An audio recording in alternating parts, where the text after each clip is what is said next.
Now, the Sheldon Whitehouse story, we've got to go back to it because I don't know if you know this or not, but there's now a gay NFL player, an active player in the NFL who is gay, which I got a push alert from the Wall Street Journal from the Washington Post, from CNN, and from the New York Times. I do monitor all those news, and they felt compelled enough that it was such big news that I needed a breaking news alert to let me know there's a gay NFL player, as if there hasn't been before.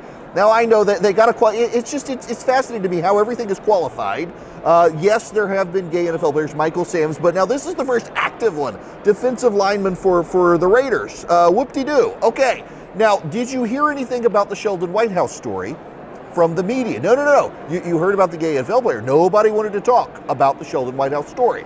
And now there are caveats about that story that I talked about yesterday.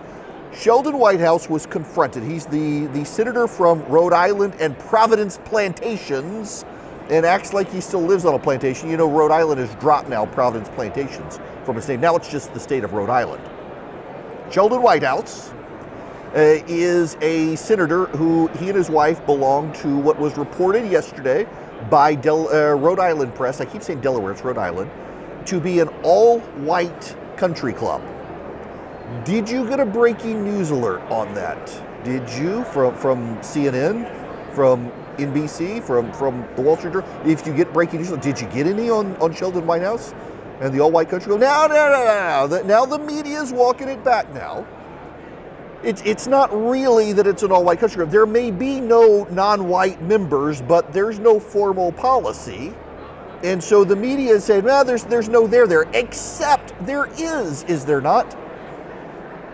Now, we have just seen the media walk back the story of President Trump and Bill Barr clearing Lafayette Park of protesters so the president could walk across the street to hold up a Bible.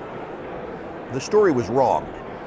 How quickly the media moved on from that. They did not want to correct the record on that. How quickly the media moves on from major mistakes they get when reporting on Republicans, where they are always, in almost every single case, I should say, not always, but in almost every case, it's always first, not accurate.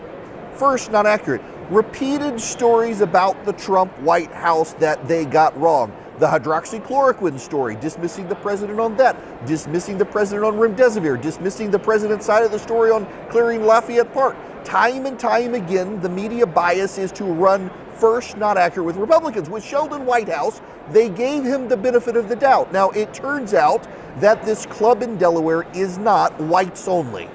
It may not have any non-white members, but it's not a formal policy. But wait, there's a twist here. There is a plot twist that I think we've got to understand.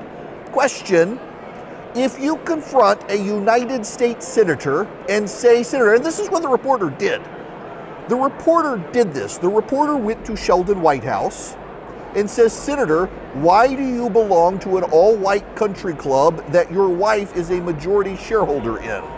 And Sheldon Whitehouse's response was not, well, it's not all white, or it's not a place that prohibits white people or non-white people. Sheldon Whitehouse's response, the senator from Rhode Island's response was, well, it's a long tradition in Rhode Island, and over time we change. It's a long tradition in Rhode Island, and over time we change. A long tradition in Rhode Island. Now ask yourself, if Sheldon Whitehouse were a Republican, what would the media response be to that question? See, okay, the initial reaction here, and this is the point, the initial story, it turns out, is wrong. And because truth matters, we should be clear here that Sheldon Whitehouse's country club, it turns out that there is no formal policy to exclude white people. Now, maybe they don't let non-white people in. They say there are minorities, they just won't provide names or proof. But they don't have a formal policy. We can confirm that is true. But now, hang on a second. Hang on, though. If a Republican was confronted with this and says out of the gate, well, it's a long tradition. The all-white country club is a long tradition in my state. What do you think the response would be? What do you think the response would be here? I would submit to you it would be a pretty massive rebuke from the media that you're exposing this person as a closet racist, that he has no problem with an all-white country club.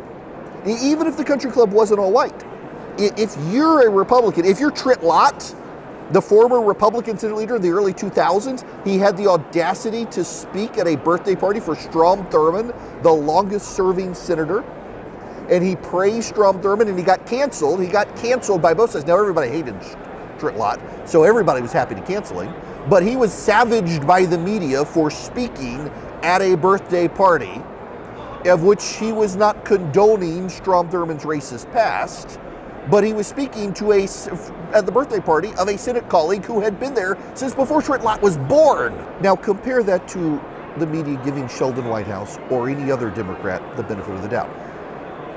You've either got to have one standard or there's going to be no standard.